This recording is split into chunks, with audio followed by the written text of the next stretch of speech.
그다음에 이제 그 집중투표제인데요. 경영권 문제가 발생할 수 있기 때문에 그런 부분도 체크해서 일단은 그 집중투표제를 두지 않는다는 규정을 정관상에 체크해 줄 필요가 있다라고 설명했고, 집중투표 청구권자는 반가로 2번에 상법상에 집중투표권자라고 되어 있는데 이게 오타입니다. 집중투표 청구할 수 있는 자, 청구할 수 있는 자. 이때는 이사 2명을 선임할 때 가능하고 3% 이상의 주식을 가져야 된다. 그리고 7일 전까지 서면으로 해야 되고요. 표결 방법은 소유 주식수, 이사수를 곱한 수의 의결권에 따라서 한다. 그래서 이 집중투표제 잠깐 설명을 드리면, 이것도 분쟁이 생기면 집중투표제가 제한되는지 안 되는지 먼저 봐야 되거든요. 이사수 가지고 싸우기 때문에. 이사수 가지고 일단은 회사를 장악하기 위해서는 이사회를 먼저 장악해야 돼요. 이사회 장악하고 그 다음에 주총을 장악해야 되는데, 이사회 장악하는 데 있어서 자기 이제 우호 이사가 누구면 인원수, 이 문제가 중요합니다. 그래서 채택을 하지 않을 때 보겠습니다. 이사 3명을 선임해 볼게요. 그래서 그러면 채택하지 않을 때는 A, B, C, D라고 했을 때 투표를 어떻게 하죠? 주총에서 A 한 명 나왔으면 이 사람에 대해서 4분의 1 이상 과반수. 그죠? 통과. B. X. 그죠? 찬성하지 않을 때. 되고, 예를 들어, 이렇게 뽑아갑니다. 한 명씩 단계적으로. 근데,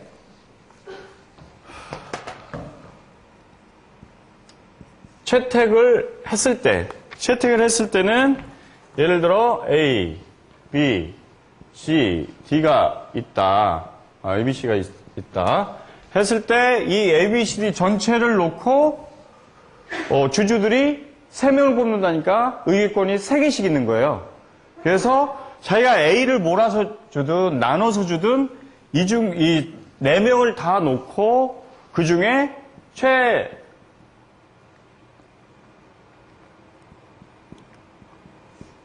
최다 투표를 얻은 사람을 순차적으로 3명을 뽑는다는 겁니다. 그래서 집중투표제가 이런 차이가 있고, 이 부분은 경영권 문제가 발생해서 주총에서 이제 굉장히 대립될 때 굉장히 중요한 문제를 발생하거든요. 이건 계산 가지고 뚜드러 가면서 누가 나오고 계산해가지고 해야 되는 부분이 발생해요. 그래서 아마 조그만 기업에서도 집중투표제가 평상시에는 발의를 하지 못하다가 문제가 발생했을 때는 이 제도의 효력이 발생합니다. 그래서 알아둘 필요가 있어요. 집중투표제도.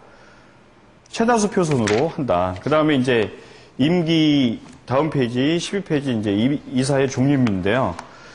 이사는 이제 언제든지 사임할 수 있고 임기 만료, 사망, 그리고 해산으로 된다. 그래서 종임된다. 그래서 여기서 이제 중요한 거는 이사의 해임이죠. 해임.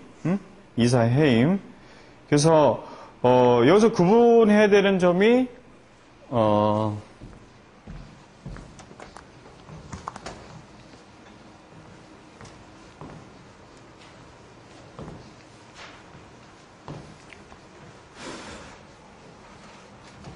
이사를 해임하는 거, 대표이사를 해임하는 거 질문이 많을 텐데요. 일단은 이사 해임은 주총에서 하죠.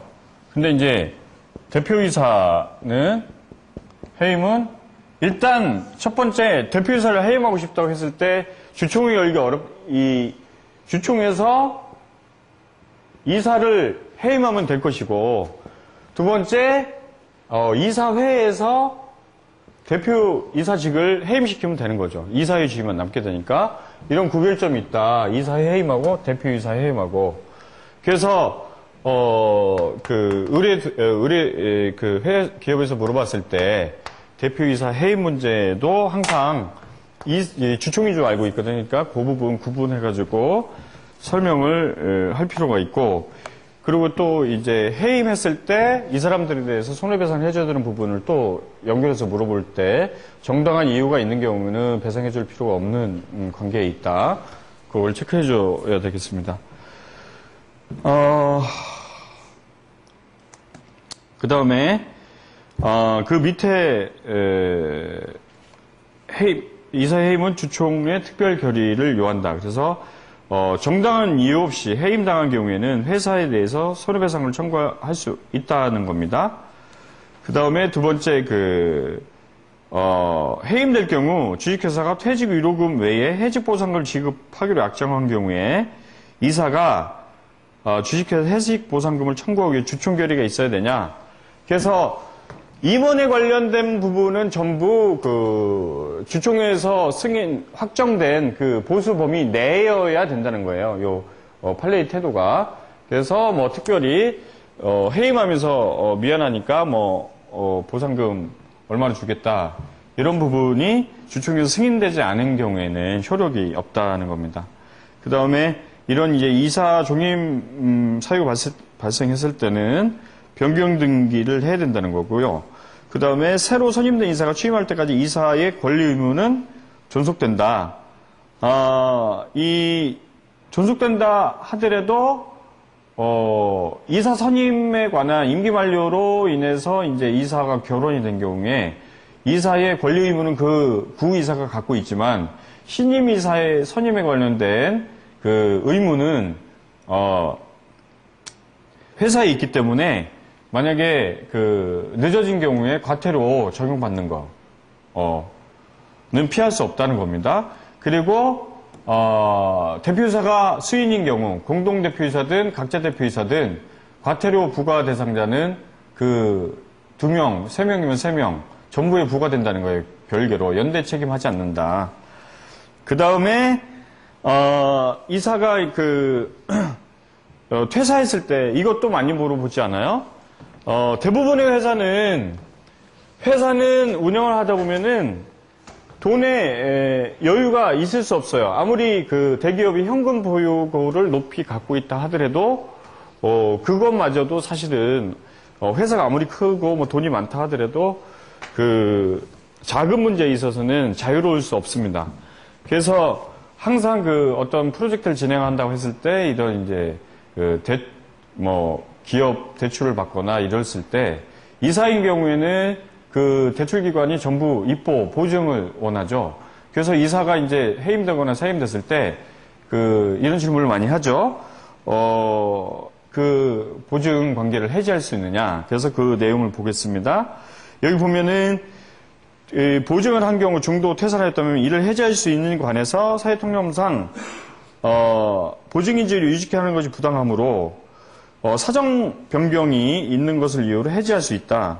이거는 어떤 거냐면 요거 인수하면서 좀 빠졌는데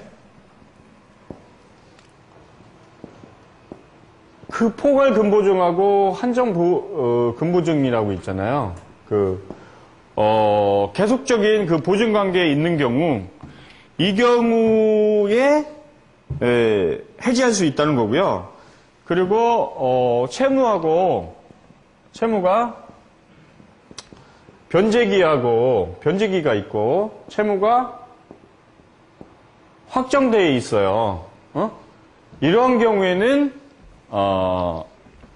안 된다. 해지가 구분을 해야 된다는 거죠. 하나는 포괄근보증하고 이런 경우에는 이제 일방적으로 해지 통지를 회사에 대해서 대출회사나 이렇게 해야 되고 이런 경우는 하지 않는다. 그렇게 설명해주면 되겠습니다. 이것도 질문사항이 많을 거예요, 아마.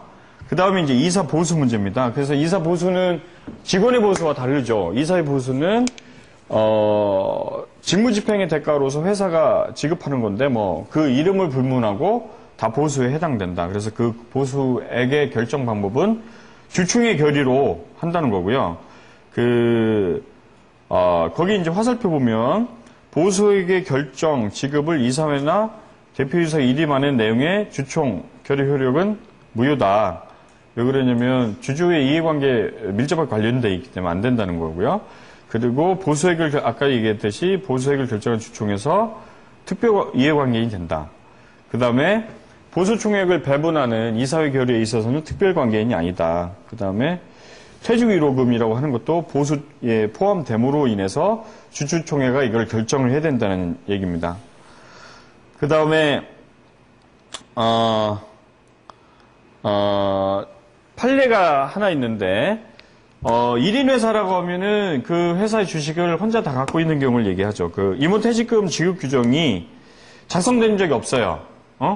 없는데 그 1인 주주가 실질적으로 계속 임원들에 대해서 지급해왔다면 그거는 주주총회가 결의가 있었던 것으로 본다. 그러니까 만약 상담 받으실 때 그런 부분 체크해 주시고, 그 다음에 이제 이사가 이제 뭐 회사 내에 이제 직책이 많잖아요. 전무, 상무, 그 다음에 직역별로 뭐 본부장, 팀장 이런 경우에 나오는 직책 수당은 어디냐?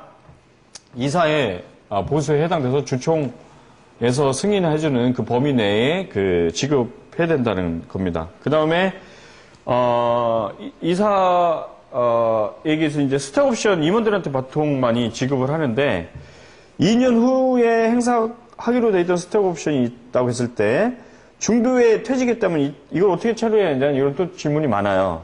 그래서 본인 의사로 2년 이내, 상법상 2년 이상이어야 된다고 재직 기간을 제한하고 있는데 본인의 의사로 퇴직했다면 스톡옵션은 무효다.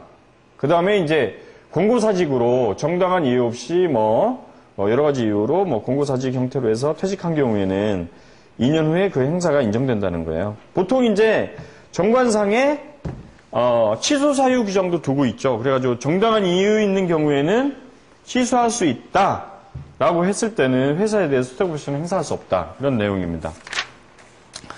그리고 이제 그 뒤에 보면 임원 이제 퇴직금 이게 이 내용이 나오게 되는 이유는 임원은 뒤에 잠깐 설명을 하겠지만 임원이 근로자냐 사용자냐 근로자인 경우에는 근로기준법상 퇴직금 그 청구권이 그대로 존재하죠. 근데 사용자로 봤을 때는 근로기준법이 적용을 안 받기 때문에 그 퇴직금을 법규상 청구할 수가 없어요. 그래서 임원 퇴직금 규정을 두게 되죠. 그래서 이것도 이제 보수총회라고 보는데 임원 퇴직금 규정을 질문에 이런 내용이 있더라고요.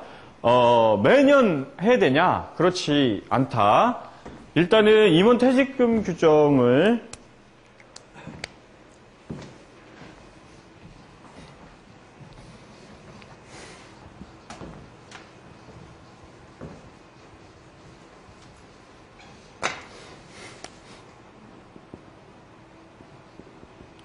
처음 만드는 걸 재정이라고 하잖아요. 그 다음에 주주들이 뭐 이렇게 금액이 많냐 예를 들어 그랬을 때 이거를 뭐 개정할 수 있겠죠. 그래서 필요할 때 개정할 필요가 있다. 그래서 우리 62페이지 한번 보겠습니다.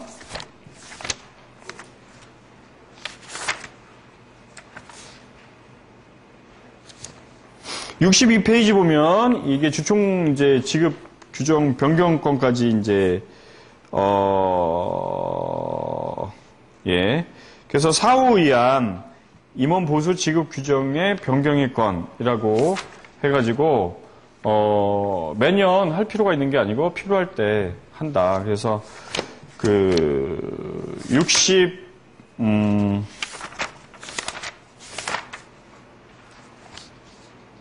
66페이지 보면 뭐 그런 임원 보수 지급 규정의 변경의 건 해가지고 그렇게 이제 이사회 의사록 부분이 있죠.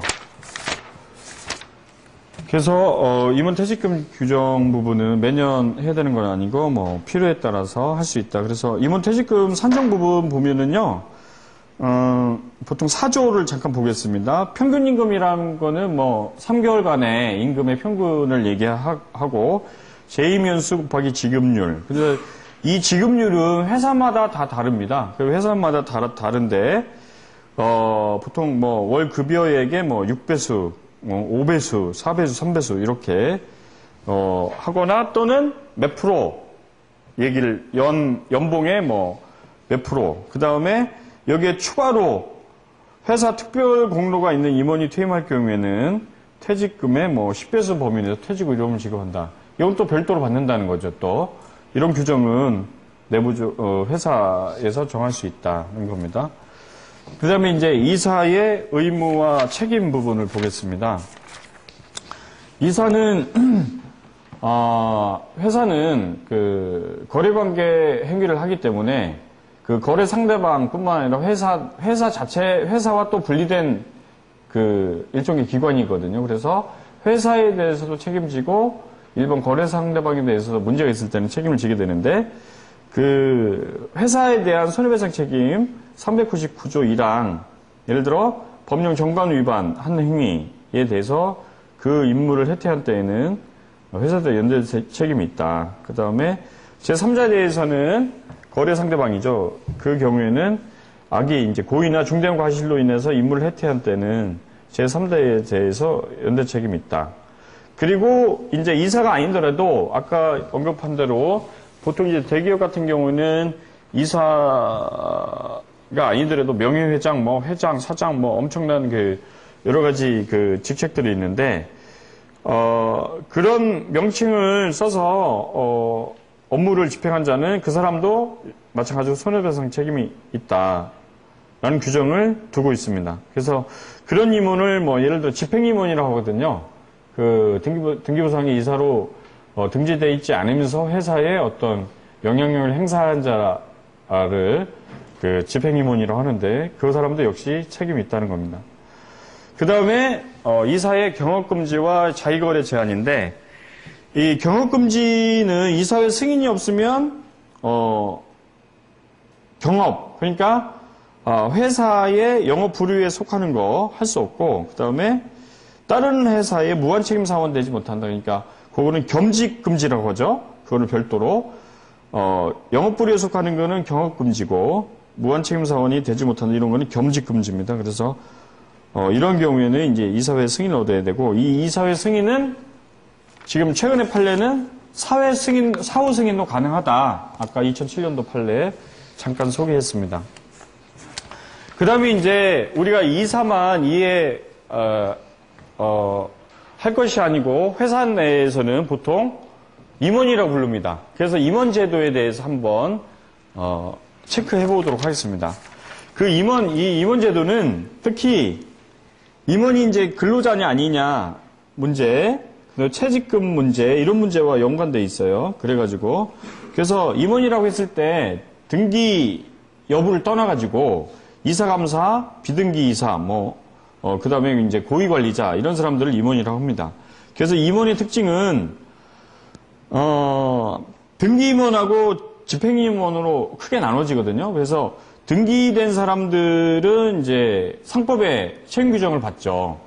그리고 예를 들어 이 실제상은 회사의 명령 인사발령의 대상이기도 해요. 사실은 실질적으로는. 근데 원칙적으로는 그런 대상이 아니다. 그 다음에 이사회 결정에서 총회 의결하고 승진 등은 이사회에서 결정하고 그리고 급여는 근로의 대가가 아니고 업무 집행 책임의 대가다. 이렇게 해석을 합니다. 그리고 회사 임원 간의 위임 관계다. 그 집행 임원이라는 거는 등기상 이사로 있지 않으면서 이 경우에 이제 상법에 이사에 관련된 책임을 받지 않는데 이 경우 노동법 아까 예를 들어 이런 집행임원은 근로자다는 거예요. 그래서 이 근로자가 퇴직 위로금을 받는다. 그 금액이 얼마 되더라도 주총회에서 승인받지 않더라도 상관이 없다는 거예요. 그 다음에 이제 근로의 대가고 그리고 회사와 근로자의 계획 관계다는 겁니다. 현재 이제 집행임원 제도는 일반 기업에서는 등기이사 수보다는 집행임원이 더 많죠. 예를 들어 모기업 거기 나오잖아요. 등기임원이 10명 정도밖에 안 되는데 왜 그러면 계열사도 대부분의 그 이사가 대부분을 다 같이 이사를 하고 있기 때문에 그래서 그런 경우에 집행임원은 그 계열사마다 둬가지고 500명이나 된다는 겁니다. 그래서 이 이유 중에 하나는 아까 얘기한 대로 이사수를 많이 두게 되면 이사회 결의서라든가 이런 부분, 회사의 내부 비밀이 빠져나갈 수 있고 해서 임원회의라고 하는 거, 아까 상무회라는 게 임원회의라는 부분이 대부분 예를 들어 그것보다 이제 작은 게 이제 상무회라는 건데, 이런 임원회의를 통해서 보통 처리한다. 그거는 이사회 운영의 효율성 증대를 목표로 한다는 거죠. 그리고 아까 사회이사 규정 봤을 때 사회이사 수가 이사 인원수와 연동이 되는 부분도 있잖아요. 그래서 사회이사 수를 줄이기 위해서도 한다. 그리고 이제 등기 임원이 되는 데는 아무나 일반 기업에서는 등기 임원이 아무나 되는 건 아니잖아요. 그래서 이런 집행임원을 제도를 둬가지고 검증을 통해서 등기이사로 선발하는 그런 목적으로도 사용합니다. 그래서